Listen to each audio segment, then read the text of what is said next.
जी, अस्सलाम वालेकुम। जैसे कि आपको मालूम है कि हमारा जो होम्योस्टेसिस का आज का सीरीज़ के आज का दूसरा लेक्चर है। सर उसके हमने जब यूरिक एसिड को पढ़ लिया था, अब हम पढ़ेंगे ह्यूमन किडनी। ह्यूमन किडनी ये 150 ग्राम्स, ठीक है। इसका वज़न कितना होता है? 150 ग्राम। 12 सेंटीमीटर इसका लेंथ होता है, ठीक है। कितना सेंटीमीटर? 12 सेंटीमीटर, तकरीबन 3 4 12 4 इंच लॉन्ग होता है। अच्छा, 6 सेंटीमीटर इसकी विड्थ होती है, ठीक है। 6 सेंटीमीटर इसकी विड्थ होती है और 4 सेंटीमीटर इसकी थिक होती है, मोटापा, ठीक है। अच्छा, उसके बाद ये डार्क रेड बीन शेप्ड होता है, ठीक है। डार्क रेड बीन शेप्ड होता है, यानी कि डार्क रेड, ऐसा रेड जो थोड़ा डार्क हो, और बीन शेड इस शेप को कहते हैं, ठीक है। इस शेप, ये शेप, ठीक है। ये थोड़ा सा अंदर सा घुसा हुआ, इस शेप को हम कहते हैं बीन शेप, ठीक है। अब इसकी लोकेशन कहाँ पर है? Last thoracic vertebrae. आपकी जो थोरेसिक वर्टिब्री है उसका लास्ट कितनी है? 12 थोरेसिक वर्टिब्री है। तो 11वीं थोरेसिक वर्टिब्री के यहाँ से स्टार्ट होता है, और थर्ड लंबर वर्टिब्री जो होते हैं, इसके थर्ड होता है, थर्ड उस पर ये ख़त्म होता है, ठीक है। राइट किडनी थोड़ी सी स्मॉल होती है क्योंकि उसके ऊपर लीवर का लोब होता है, इस वजह से ये थोड़ी छोटी होती है, ऐसे, यानी कि सॉरी, स्मॉल नहीं होती, थोड़ी नीचे होती है, ठीक है। इस तरह होती है। सॉरी, वो मैं लंग्स की तरफ, मैंने लंग को देखा था, जो आपके पास लंग्स होता है वो हार्ट की वजह से थोड़ा छोटा होता है, लेकिन ये छोटा नहीं होता, ये थोड़ा नीचे होता है। अगर ये एक इस तरह है तो ये जो दूसरा है ये ऊपर, ये थोड़ा ऊपर होगा, ठीक है। ये इस तरह, ये थोड़ा इजाफी हो रह गया है। अच्छा, ये तो थी इसकी लोकेशन, उसके स्ट्रक्चर के बारे में ये बातें थी। अब हम पढ़ेंगे इसकी एनाटमी को, ठीक है। यानी इसके ज़्यादा से ज़्यादा हम पढ़ेंगे इसके स्ट्रक्चर को। ये आपके पास जो ऊपर वाली लेयर है, पर्दा है, जिसमें हमने ये आपके पास जो हार्ट में था, वो हार्ट में उसे क्या कहते थे हम? आपको पता होगा, ठीक है। हार्ट में अगर आपको पता है तो आप उसमें कमेंट में लिख दो, ठीक है। और लंग्स में क्या हम उसे कहते थे? इस पर्दे को आपको पता होगा, कमेंट आप कर सकते हैं, कमेंट्स में आप मुझे बता सकते हैं। अच्छा, यहाँ पर ये जो ऊपर वाला साइड होता है, ये थोड़ा, इसको कहते हैं रीनल कॉर्टेक्स। ये जो पिरामिड्स जो शक्लें होती है, इसको हम कहते हैं रीनल पिरामिड्स, ठीक है। अब ये रीनल पिरामिड्स के आसपास जो डार्क स्पेस होता है, ठीक है, ये इसको हम कहते हैं रीनल मेडुला। ये जो एक वीन है, सॉरी, ये एक आर्टरी आई है जो ब्लड ले आ रही है, ठीक है, फिल्ट्रेशन के लिए ब्लड ले आ रही है, इसको हम कहते हैं क्या? Renal artery. और एक यहाँ पर होती है रीनल वीन जो ब्लड को अवे ले जा रहा है, ये ब्लड को ला रही है, ये ब्लड को ला रही है, और ये ब्लड को अवे ले जा रही है, रीनल आर्टरी, रीनल वीन। और ये हीलस पॉइंट होता है जहाँ पर बहुत आपका जो पेशाब बन जाता है वो यहाँ पर कलेक्ट हो जाता है। यहाँ तक क्लियर है? ठीक है जी। अच्छा, किडनी क्या करती है? 20% ब्लड रिसीव करती है हार्ट से एक बीट में। यानी अगर हार्ट बीट करता है 100% ब्लड भेज देता है, तो इसमें 20% किसका हिस्सा होता है? किडनी का हिस्सा होता है। तो पर मिनट में 1.2 लीटर ब्लड रिसीव होता है, ठीक है। 1.2 लीटर जो ब्लड होता है वो रिसीव होता है, ठीक है। अच्छा, फिर उसके बाद nephron is the structural and function unit of the kidney. अब हम पढ़ेंगे नेफ्रॉन को डिटेल से। किडनी को समझने के लिए आपने नेफ्रॉन पढ़ना होगा, जैसे कि आपने न्यूक्लिक एसिड को समझने के लिए न्यूक्लियोटाइड्स पढ़ा था, प्रोटीन को समझने के लिए अमीनो एसिड पढ़ा था, लिपिड्स को समझने के लिए फैटी एसिड ग्लिसरॉल पढ़ा था, कार्बोहाइड्रेट को समझने के लिए आपने आपने यूनिट्स पढ़े थे, मोनोसेकेराइड के यूनिट पढ़े थे। तो यहाँ पर हम पढ़ेंगे नेफ्रॉन, ठीक है। नेफ्रॉन में पहली बात की स्ट्रक्चर और फंक्शन यूनिट है। फिर इसमें आते हैं कि नेफ्रॉन आपके पास जो होता है, ये इसके दो पार्ट होते हैं, रीनल कार्पसल और रीनल ट्यूब्यूल्स। रीनल कार्पसल में फिर दो हिस्से होते हैं, ग्लोमेरुलस और बोन कैप्सूल।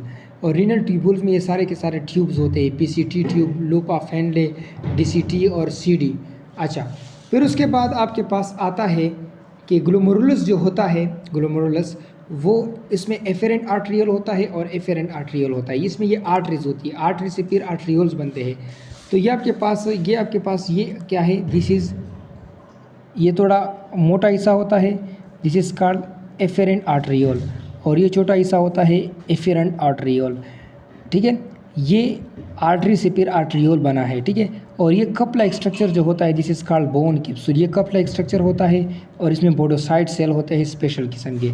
अच्छा, यहाँ पर आपके पास कप लाइक स्ट्रक्चर है और ये बोन, पहले इसके स्ट्रक्चर को समझ लेते हैं। नेफ्रॉन के 20% जो प्लाज्मा होती है यहाँ से आती है फिल्ट्रेशन के लिए। ये जो मोटा साइड है ये एफेरेंट आर्टरियोल है और ये इफेरेंट आर्टरियोल है और ये बहुत सारे ब्लड विजल है, इसको हम कहते हैं ग्लोमेरुलस। और ये आपके पास कप शेप का होता है, कप शेप का होता है, इसमें पोडोसाइट सेल होते हैं, ये आप देख सकते हो। ये सेल होते हैं, ये आपके पास पोडोसाइट सेल होते हैं और इस गैप और यहाँ पर गैप होता है, ठीक है, ट्रांसपोर्टेशन के लिए, ताकि अंदर क्या हो, डिफ्यूज़ हो। अच्छा, उसके बाद ये जो एफेरेंट आर्टरियोल है इसमें एंडोथेलियन और बेसमेंट मेम्ब्रेन के सेल्स पाए जाते हैं, ठीक है। अच्छा, फिर इसके बाद आती है PCT, proximal convoluted tubule. Convoluted का मतलब होता है जो ये थोड़ा तिरछा होता है, इरेगुलर फॉर्म में होता है। यहाँ पर कुछ विलाई होती है, माइक्रो विलाई, जो सरफेस एरिया को इंक्रीज करती है। फिर यहाँ पर यू शेप होता है, loop of Henle, descending loop of Henle, ascending loop of Henle, DCT, और आपके पास कलेक्टिंग डक्ट होता है, ठीक है। तो ये यहाँ पर मेन पॉइंट मैं ये रिवाइज करता हूँ साइड बाय साइड। किडनी जो टोटल ब्लड में 20% ब्लड को ये रिसीव करती है हर बीट के अंदर, यानी अगर एक बीट में 100% ब्लड जाता है तो किडनी 20% इसको अपना हिस्सा रखता है और पर मिनट के हिसाब से 1.2 लीटर ब्लड रिसीव करता है। अच्छा, हार्ट ऑरोटा जो होता है वो 85 ml ब्लड बेचता है, उसको भर देता है, ठीक है। और 100 ml ऑफ ब्लड में 20 ml ऑफ ऑक्सीजन होता है, ये आप पढ़ चुके हैं। फिर 20 ml, फिर 100 आपके पास जो हीमोग्लोबिन होता है, ये 100 ml ऑफ ब्लड में 15 ग्राम होता है, ठीक है, 15 ग्राम हीमोग्लोबिन होता है, ठीक है। अच्छा, और 15 ग्राम में ये ऑक्सीजन भी होता है। यहाँ तक ये मेन पॉइंट है, ये बार बार MCQs आता है। 125 ml glomerulus, 125 ml of glomerulus filtrate, this is called, ये जो अंदर आ गया है इसको हम बाद में पढ़ेंगे। इसमें से 124 जो होता है वो अगेन फिर ब्लड में चला जाता है और 1 ml यूरिन बना देता है, ठीक है। अब हम पढ़ेंगे कि क्या क्या होता है। सबसे पहले हम पढ़ेंगे ये जो आपके पास ग्लोमेरुलस फिल्ट्रेट था, इसमें ये आपके पास क्या था, ग्लोमेरुलस, ठीक है। ये ग्लोमेरुलस में ब्लड आया, एक ग्रेट प्रेशर डिवेलप हुआ। जब ग्रेट प्रेशर डिवेलप हुआ तो यहाँ पर क्या हुआ आपको मैं बताऊँ, तो यहाँ पर ग्रेट प्रेशर से यहाँ पर जो ब्लड था वो यहाँ पर एंटर हुआ। यहाँ पर जो जितने भी यानी कि जो हाईली चीज़ें थी वो यहाँ पर एंटर हुई पोडोसाइट से और इस गैप के साथ। जो यहाँ पर एंटर हुई ग्लोमेरुलस से उसमें कहते हैं ग्लोमेरुलर फिल्ट्रेट। फिर ये जब यहाँ पर पीसीटी पर आया तो पीसीटी में यहाँ पर ये जो ग्लोमेरुलस फिल्ट्रेट था ये प्रोटीन, ग्लूकोज, हार्मोन्स, ये सारी की सारी, वाटर, साल्ट, ये सारी की सारी चीज़ें थी। पीसीटी ने क्या किया, पीसीटी ने 100% जो एसेंशियल कंपोनेंट थे, प्रोटीन, ग्लूकोज, उनको बेच दिया। कहाँ पर, पीसीटी ने इसको फिर रीअब्जर्व किया इस ब्लड के अंदर, ताकि ये बाहर ना जाए, इसका यूरिन ना बने, ये यूज़फुल चीज़ें हैं। हार्मोन्स हो गया, प्रोटीन, ग्लूकोज, हार्मोन 100% ये रीअब्जर्व हो गए, जबकि वाटर और साल्ट ये रीअब्जर्व नहीं हुए और ये चले गए लूप ऑफ हेनले की तरफ। फिर ये जो डिसेंडिंग लूप ऑफ हेनले था इसने बहुत सारा वाटर को फिर से रीअब्जर्व कर दिया, क्योंकि ये वाटर के लिए परमिएबल है। लेकिन असेंडिंग लूप ऑफ हेनले ये वाटर के लिए परमिएबल नहीं है, जबकि साल्ट के लिए है। और डीसीटी और सीडी का भी यही हाल है, ठीक है।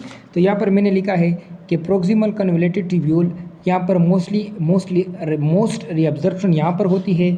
तो जितने भी ग्लूकोज है, प्रोटीन है, अमीनो एसिड है, हार्मोन्स है, वो यहाँ पर रीअब्जर्व होते हैं। 80% ग्लोमेरुलस फिल्ट्रेट यहाँ पर ऑब्जर्व होता है, रीअब्जर्व होता है। अच्छा, डिसेंडिंग लूप ऑफ हेनले यहाँ पर क्या होता है, ये परमिएबल टू वाटर होता है, ये 90% वाटर यहाँ पर रीअब्जर्व होता है। असेंडिंग लूप ऑफ हेनले ये इम्परमिएबल होता है वाटर के लिए और ये परमिएबल होता है आयंस के लिए। डीसीटी यानी कि आपके पास जो डीसीटी होती है ये इम्परमिएबल टू वाटर होती है, बल परमिएबल टू, लेकिन ये इम्परमिएबल होती है। लेकिन जैसे ही अगर पानी की किल्लत आ जाए तो एडीएच हार्मोन है, एडीएच ये इसकी परमिबिलिटी को इंक्रीज़ करता है। इस तरह जो कलेक्टिंग डक्ट है ये भी इम्परमिएबल होता है और साल्ट के लिए। यहाँ तक क्लियर है। अच्छा जी, हम आगे पढ़ेंगे। उसके बाद आपके पास जब किडनी ख़त्म होती है तो ये आपके पास यूरेटर शुरू होता है, ठीक है। ये इस तरह, अगर मैं आपको स्ट्रक्चर बना दूँ, देखो ये आपके पास क्या थी, किडनी थी,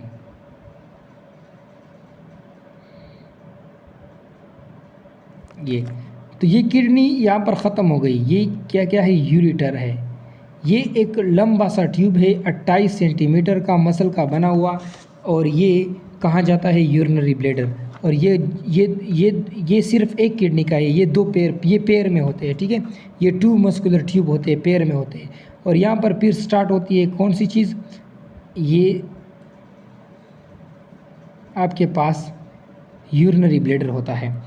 यूरिनरी ब्लैडर में 0.5 से लेकर 1 लीटर तक यूरिन स्टोर हो सकता है। अब यहाँ पर ख़ास बात यह है एमसीक्यूज़ के लिए कि यहाँ पर स्फिंक्टर, रिंग मसल होते हैं, सर्कुलर मसल होते हैं। इस तरह स्फिंक्टर, सर्कुलर मसल होते हैं, और ये मैक्चुरेशन को कंट्रोल करते हैं। पेशाब का आना और रुकना ये कंट्रोल करता है। अगर ये कंट्रैक्ट है तो यूरिन बंद है, नहीं आएगी। अगर ये रिलैक्स है तो यूरिन निकलेगी। तो बच्चों में ये हमेशा रिलैक्स रहता है। बच्चे इसको ये इनवॉलेंट्री में ये होता है, और ये इसके कंट्रोल में नहीं होता है। फिर उसके बाद यूरिथ्रा है, फीमेल के अंदर छोटी है, जबकि मेल के अंदर ये जो पिनस की वजह से ये लंबी होती है, ठीक है। अच्छा, उसके बाद ये हम आखिर में पढ़ेंगे। उसके बाद है कि आपके पास जो कैल्शियम की वजह से जो स्टोन बनते हैं, आपके पास जो ब्लड में कैल्शियम ज़्यादा होता है वो किस वजह से होता है। पहले तो hyper calcaemia, high calcium in blood, high level of calcium in blood. Blood के अंदर जब कैल्शियम ज़्यादा हो जाए तो उसे हम कहते हैं हाइपर कैल्सीमिया, ठीक है। अब ये क्यों होता है। अच्छा, मैंने कहा कि 70% जो किडनी स्टोन होता है वो कैल्शियम की वजह से होता है, जब ये कैल्शियम ऑक्जेलेट या फास्फेट के साथ मिल जाए। अब कैल्शियम जब ज़्यादा होगा तब ये होगा। कैल्शियम क्यों ज़्यादा होता है, ये इस कंडीशन को हम कहते हैं हाइपर कैल्सीमिया, और इससे किडनी स्टोन बनता है। ये क्यों ज़्यादा होता है, थायराइड ग्लैंड हार्मोन सीक्रेट करता है कैल्सिटोसिन। ये क्या करता है, कैल्शियम को कम करता है हर वक्त, ताकि ये ज़्यादा ना हो।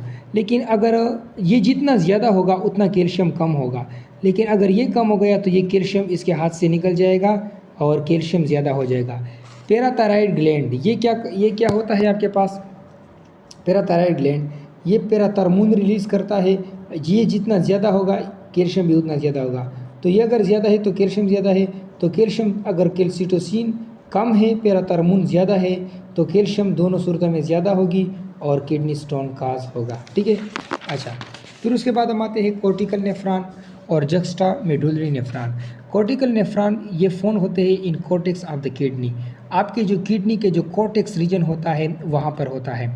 इन this renal corpuscle is present in superficial renal cortex and have relative short loop of Henle. इसमें जो आपका रीनल कार्पसल होता है, ये जो आपने रीनल कार्पसल पढ़ा, एक रीनल ट्यूब्यूल था, ये आपके पास क्या थी, रीनल कार्पसल था। इस तरह यहाँ पर आर्टरीज आ रही थी, आर्ट्रियोल्स। ये जो है ये आपके पास कॉर्टेक्स, रीनल कॉर्टेक्स में पाया जाता है, और इसका जो लूप ऑफ हेनले होता है वो शॉर्ट होता है। एमसीक्यूज़ के लिए ज़रूरी है कि किसका लूप ऑफ हेनले शॉर्ट है, तो कॉर्टिकल नेफ्रॉन का। 70 से 80% जो नेफ्रॉन होता है वो इसका किस्म का होता है, और ये डाइल्यूट यूरिन पैदा करता है। जस्टा मेडुलरी नेफ्रॉन ये बर्ड्स और मैमल में सिर्फ पाए जाते हैं। इसमें क्या होता है, आपका जो रीनल कार्पसल होता है ये बिल्कुल कार्टेक्स और मेडुला के रीजन के बाउंड्री में पाया जाता है। यानी अगर ये बाउंड्री है, ये कार्टेक्स है, ये मेडुला है, तो ये बिल्कुल यहाँ पर पाया जाएगा, ठीक है। लूप ऑफ हेनले जो होता है लॉन्ग होता है, यहाँ से 20 से 30% ये नेफ्रॉन पाया जाता है, और ये कंसंट्रेटेड यूरिन पैदा करता है। उसके बाद होता है ट्यूबुलर सिक्रेशन। ये ट्यूबुलर सिक्रेशन क्या होती है, ये एक एक्टिव ट्रांसपोर्ट होता है जिसमें मटेरियल जो होते हैं आपके बॉडी के, वो फिर से ब्लड से चले जाते हैं ट्यूब की तरफ। मतलब ये एक्टिव ट्रांसपोर्ट होता है जो ट्रांसफ़र करता है मटेरियल को या रिमूव करता है कैपिलरी से वापस ट्यूब्यूल की तरफ। ये क्यों होता है, क्योंकि आपके ब्लड में ऐसी चीज़ें रह जाती है जो पहले रिअब्जर्व नहीं होती, जो पॉइजन होती है। तो इस वजह से अल्लाह ताला ने फिर से ये निज़ाम रखा है कि ट्यूबुलर फिर सिक्रीट करता है, जो आपके पास जो सिक्रीशन होती है कैपिलरी से वो फिर से ट्यूब्यूल्स में आ जाती है, लाइक दैट। अब यहाँ पर देख सकते हैं, अगर ये क्या है आपके पास कैपिलरी है, तो फिर से यहाँ पर इसके अंदर क्या हो जाएगा, चीज़ें अंदर आ जाएगी, वो चीज़ें जो जहर है, ठीक है, जहर है। अच्छा, उसके बाद बीमारियाँ हैं, येलो नेफ्राइटिस ये बैक्टीरियल इन्फेक्शन की वजह से है। सिस्टाइटिस ये मेडिकल टर्म इन्फ्लेमेशन के लिए इस्तेमाल होता है। ब्लैडर की लिए इस्तेमाल होता है, ये बैक्टीरियल इन्फेक्शन है। यूरिथ्राइटिस, ये यूरिथ्रा की इन्फ्लेमेशन है। अच्छा, ये क्यों होता है? यूरिनरी ट्रैक्ट इन्फेक्शन, ये इकोलाई बैक्टीरिया से, स्टेफिलोकोकस इंट्रोकोक्सी वगैरह की वजह से। किडनी स्टोन, ये स्मॉल हार्ड क्रिस्टलाइन डिपॉजिट होता है कुछ साल्ट का या सब्सटेंस का। कैल्शियम स्टोन, 70% कैल्शियम स्टोन होता है और इसमें कैल्शियम ऑक्सीलेट बनता है या कैल्शियम फास्फेट बनता है। जबकि यूरिक एसिड का जो होता है वो 5 से 10% होता है। जो इन्फेक्शन की वजह से होता है वो 15 से 20% होता है। स्मॉल साइज स्टोन जो होते हैं वो 0.5 सेंटीमीटर से कम होता है और इसको आप इसलिए रिमूव कर सकते हो, कुछ दवाई और कुछ पानी, यानी बहुत ज़्यादा पानी। और लार्जेस्ट स्टोन ये 1 सेंटीमीटर से ज़्यादा होते हैं और इसके लिए आपने लिथोट्रिप्सी करनी है। तो ये थी आपके पास फुल डिटेल अबाउट हेमेस्टेसिस। तो वस्सलाम।